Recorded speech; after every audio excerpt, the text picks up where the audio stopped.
సావిత్రిబాయి పూలే. సావిత్రిబాయి పూలే ఆశయాలను కొనసాగిద్దాం.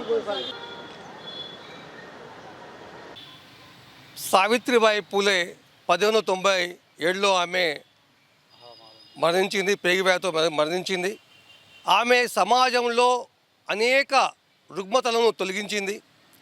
ఆమె నిజంగా చెప్పాలంటే ఈరోజు జ్యోతిబా పూలే తన భార్యకు చదువు నేర్పించి అలానే ఆమెను కూడా ఒక పంతులమ్మ తయారు చేసి ఆనాటి సమాజంలో స్త్రీలు అనే వాళ్ళు చదువుకోవద్దు, మలాంటి బహుజనులు కూడా చదువుకోవద్దనే కాలంలో జ్యోతిబా పూలే పాఠశాల నిర్మించి ఈమెతో కూడా అనేక మంది స్త్రీలను కూడా చదువు నేర్పించి అలాగా సంఘసేవ చేస్తూ ఆమె జీవితం అంతా కూడా గడిపింది.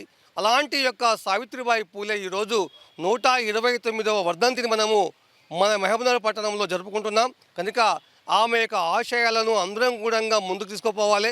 ప్రతి మహిళ కూడా ప్రతి ఆఫీస్లో ప్రతి కార్యాలయాల్లో కూడా ఆమె యొక్క ఫోటో పెట్టుకొని మనము ఆమె వర్ధంతి కానీ జయంతి కానీ నిర్వహిస్తూ సమాజంలో స్త్రీ పాత్ర కూడా ఎంతో ఉంది. కనుక ఈరోజు మనం చూస్తున్నాం రాష్ట్రపతి కానీ తర్వాత ముఖ్యమంత్రులు కానీ ఎంతోమంది డాక్టర్లు కానీ ఇంజనీర్లు కానీ అందరూ కూడా ఈరోజు ఆమె స్ఫూర్తే.